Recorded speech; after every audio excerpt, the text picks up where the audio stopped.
Hi guys, how are you? Welcome back to my channel. Let's start the question and answer process.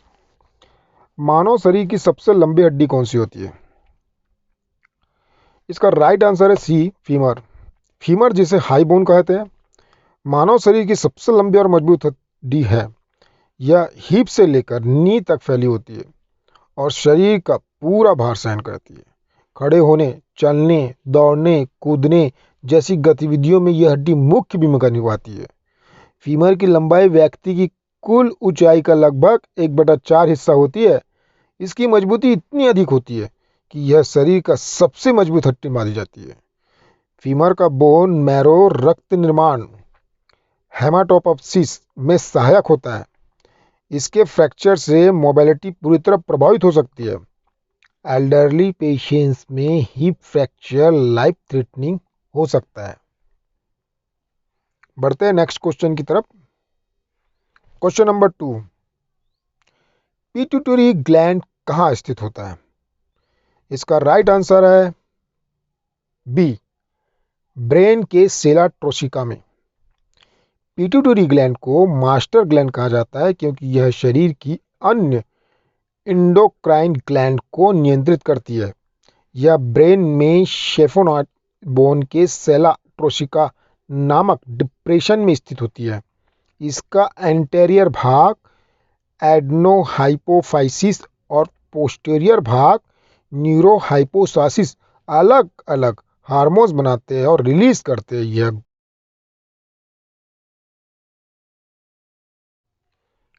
ठीक है।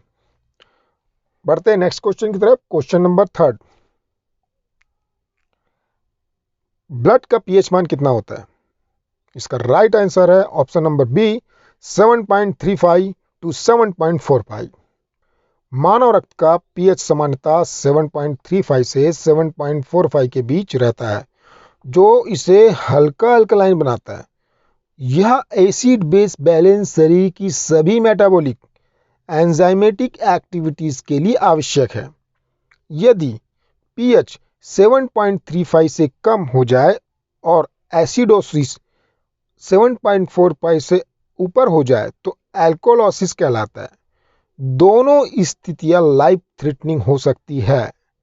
Acid base balance को lungs, COT exertion, kidney H exertion HCO2, रिब्जॉर्प्शन और buffer system बिकार्बोनेट, phosphate, proteins मिलकर बनाए रखते हैं। यह संतुलन बिगड़ने पर रेस्पिरेशन रेट और रेनल फंक्शन तेजी से समायोजित होकर पीएच को सामान्य करने की कोशिश करते हैं। अब बढ़ते हैं नेक्स्ट क्वेश्चन की ओर। क्वेश्चन नंबर 4, आरबीसी का औसत जीवन काल लाइफ स्पैन कितना होता है? इसका राइट आंसर है ऑप्शन नंबर सी, 120 दिन। रेड ब्लड सेल्स आरबीसी का जीवन काल लगभग 120 दिन का होता है। ये सेल बोन मैरो में हेमाटोपोप्सिस द्वारा बनते हैं, स्प्लीन तथा लीवर में नष्ट होते हैं। प्रत्येक आरबीसी में हेमोग्लोबिन होता है जो ऑक्सीजन को लंग्स से टिश्यू तक और CO2 को टिश्यू से लंग्स तक ले जाता है। पुरानी आरबीसी टूटने पर हेमोग्लोबिन का आयरन भाग रिसाइकल होकर नई आरबीसी बनाने में काम आता है, जबकि हेमे से बिलीरुबिन बनकर लीवर में प्रोसेस होता है। यदि आरबीसी की लाइफ स्पैन कम हो जाए तो हेमोलाइटिक एनीमिया होता है। इसके विपरीत यदि बोन मैरो पर्याप्त आरबीसी न बनाए तो भी एनीमिया विकसित हो सकता है। बढ़ते हैं नेक्स्ट क्वेश्चन की तरफ। क्वेश्चन नंबर 5, इंसुलिन हार्मोन कौन सी ग्लैंड बनाती है? इसका राइट आंसर है option number C, pancreas. Insulin hormone pancreas की B cell islets of Langerhans द्वारा बनता है। इसका मुख्य कार्य ब्लड ग्लूकोज को रेगुलेट करना है। इंसुलिन ग्लूकोज को सेल्स के अंदर ले जाकर एनर्जी प्रोडक्शन और ग्लाइकोजन स्टोरेज में मदद करता है। इंसुलिन की कमी से डायबिटीज मेलिटस होता है, जिसमें हाइपरग्लाइसेमिया, पॉलीयूरिया, पॉलीडिप्सिया और वेट लॉस जैसे लक्षण दिखाई देते हैं। एक्सेस इंसुलिन इंजेक्शन से हाइपोग्लाइसेमिया हो सकता है। यह फैट और प्रोटीन मेटाबॉलिज्म पर भी असर डालता है। इंसुलिन थेरेपी टाइप 1 डिजीज के लिए लाइफ सेविंग है और टाइप 2 डायबिटीज में भी जरूरत पड़ सकती है। बढ़ते हैं नेक्स्ट क्वेश्चन की तरफ। क्वेश्चन नंबर 6, हार्ट की धड़कन किसके द्वारा नियंत्रित होती है? ऑप्शन नंबर सी, ऐसे नोड। ऐसे नोड सिनोट्रियल नोड को हार्ट का नेचुरल पेसमेकर कहा जाता है। यह राइट ऑट्रियम की दीवार में सुपीरियर वेना केव के पास स्थित होता है। ऐसे node electrical impulses, action potentials उत्पन्न करता है जो आर्टिया को कॉन्ट्रैक्ट कराते हैं और फिर AV node bundle of His और परकिंजे फाइबर्स के माध्यम से वेंट्रिकल्स तक जाते हैं। इस तरह ऐसे नोड पूरे कार्डियक साइकिल को रेगुलेट करता है। नॉर्मल रेस्टिंग हार्ट रेट ऐसे नोड द्वारा 60 to 100 बीट्स पर मिनट होती है। यदि ऐसे नोड खराब हो जाए, एरेथाइमिया या ब्रेडकार्डिया हो सकता है और आर्टिफिशियल पेसमेकर की आवश्यकता पड़ सकती है। ऐसे नोड पर ऑटोनॉमिक नर्वस सिस्टम का भी नियंत्रण होता है।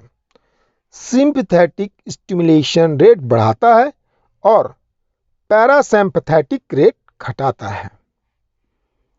बढ़ते हैं नेक्स्ट क्वेश्चन की तरफ। क्वेश्चन नंबर 7, किडनी का फंक्शनल यूनिट क्या कहलाता है? इसका राइट आंसर है option number B, nephron. Nephron kidney की सबसे छोटी फंक्शनल यूनिट है। प्रत्येक किडनी में लगभग 10 लाख नेफ्रॉन होते हैं। यह रक्त को फिल्टर कर यूरिन बनाता है। नेफ्रॉन में glomerulus blood filter, Bowman's capsules, proximal convoluted tubule जिसे पीसीटी भी कहा जाता है, loop of Henle distal convoluted tubule जिसे डीसीटी भी कहा जाता है और कलेक्टिंग डक्ट शामिल होते हैं। ग्लूमेरुलस में फिल्ट्रेशन, पीसीटी में रिब्सॉर्प्शन, लूप ऑफ हेनले में कंसंट्रेशन ग्रेडियंट और डीसीटी कलेक्टिंग डक्ट में वाटर साल्ट बैलेंस होता है। Nephron acid base balance, blood pressure, RAAS system, electrolytes और वेस्ट एक्सर्शन को नियंत्रित करते हैं। नेफ्रॉन डैमेज होने से किडनी फेलर और यूरेमिया हो सकता है। नेक्स्ट क्वेश्चन की तरफ बढ़ते हैं। नेक्स्ट क्वेश्चन है क्वेश्चन नंबर 8, WBC की सबसे ज्यादा संख्या किस टाइप की होती है? इसका राइट आंसर है ऑप्शन नंबर सी, न्यूट्रोफिल्स की। न्यूट्रोफिल्स कुल WBC काउंट का लगभग 60 से 70% हिस्सा होता है। इन्हें बॉडी का फर्स्ट लाइन ऑफ डिफेंस कहा जाता है क्योंकि किसी भी बैक्टीरियल या फंगल इन्फेक्शन पर सबसे पहले प्रतिक्रिया करते हैं। न्यूट्रोफिल्स फैगोसाइटोसिस द्वारा माइक्रो ऑर्गेनिज्म को निगलकर डिस्ट्रॉय करते हैं। इनकी लाइफ स्पैन 6 to 8 घंटे की होती है, लेकिन इन्फेक्शन की जगह पर कुछ दिन भी रह सकते हैं। न्यूट्रोफिलिया एक्यूट बैक्टीरियल इन्फेक्शन से बढ़ जाती है, जबकि न्यूट्रोपेनिया केमोथेरेपी या बोन मैरो डिसऑर्डर से होती है। ब्लड टेस्ट टीएलसी डीएलसी में न्यूट्रोफिल काउंट डायग्नोसिस इंपॉर्टेंस रखता है। बढ़ते हैं नेक्स्ट क्वेश्चन की तरफ। Question number 9, normal human heart में कितने चेंबर्स होते हैं? इसका राइट आंसर है ऑप्शन नंबर सी 4। मानव हृदय में 4 चेंबर्स होते हैं, 2 आर्टरिया और 2 वेंट्रिकल्स। राइट ऑट्रियम शरीर से डीऑक्सीजनेटेड ब्लड सुपेरियर और इंफेरियर वेना केव द्वारा प्राप्त करता है और राइट वेंट्रिकल उसे लंग्स में भेजता है। लंग्स में ऑक्सीजनेटेड होकर ब्लड लेफ्ट ऑट्रियम से लौटता है और फिर लेफ्ट वेंट्रिकल इसे पूरे शरीर में ऑर्टा द्वारा पंप करता है। यह 4 चैम्बर्स अरेंजमेंट सिस्टम और पल्मोनरी सर्कुलेशन को अलग अलग रखता है, जिससे ऑक्सीजन सप्लाई एफिशिएंट रहती है। यदि चैम्बर्स में डिफेक्ट जैसे सेप्टल डिफेक्ट हो तो काइनोसिस और कंजेनिटल हार्ट डिजीज होती है। बढ़ते हैं नेक्स्ट क्वेश्चन की तरफ। क्वेश्चन नंबर 10, विटामिन डी शरीर में कहाँ बनता है? इसका राइट आंसर है ऑप्शन नंबर बी, स्किन में। विटामिन डी को सनशाइन विटामिन कहा जाता है क्योंकि यह शरीर की स्किन में सनलाइट यूवीबी रेस की मदद से सिंथेसाइज होता है।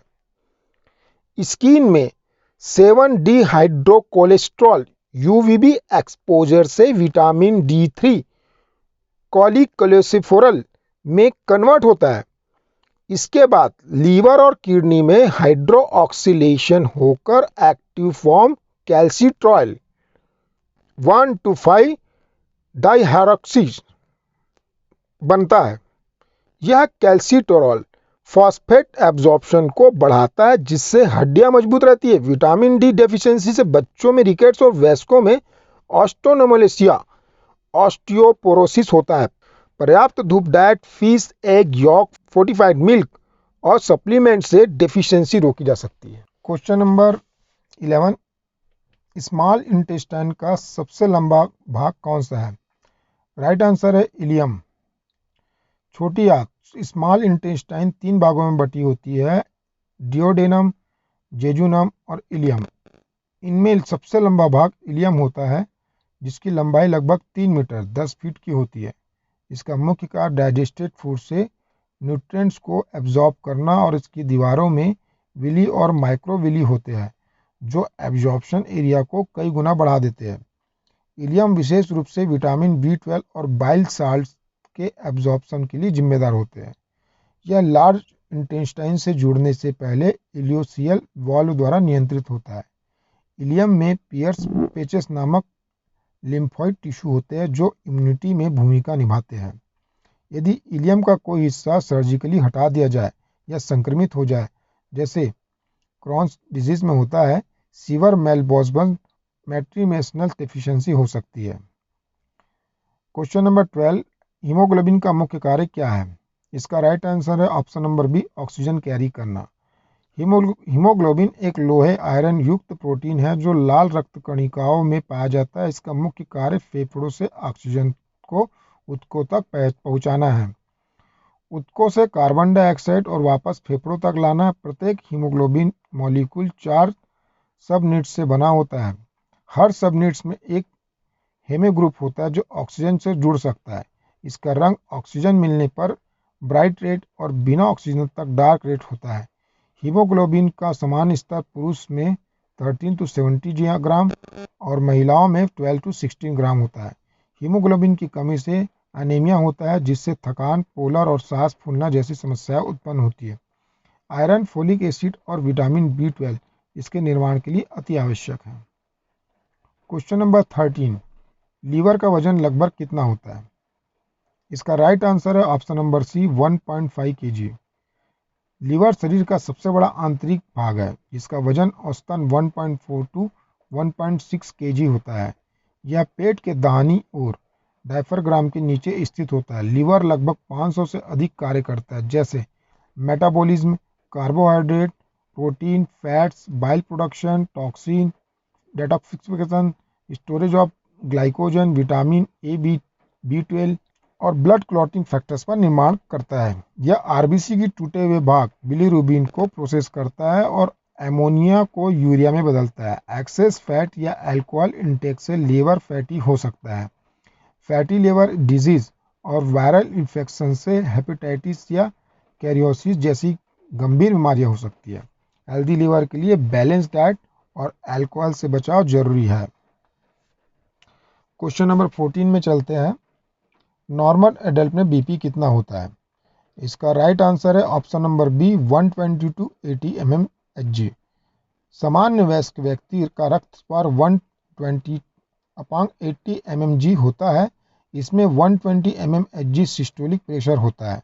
जब हृदय संकुचित होकर रक्त को पंप करता है और 80 mmHg डिस्टोलिक प्रेशर होता है। जब हृदय आराम की स्थिति में होता है, रक्तचाप को स्फिग्मोमेनोमीटर से मापा जाता है।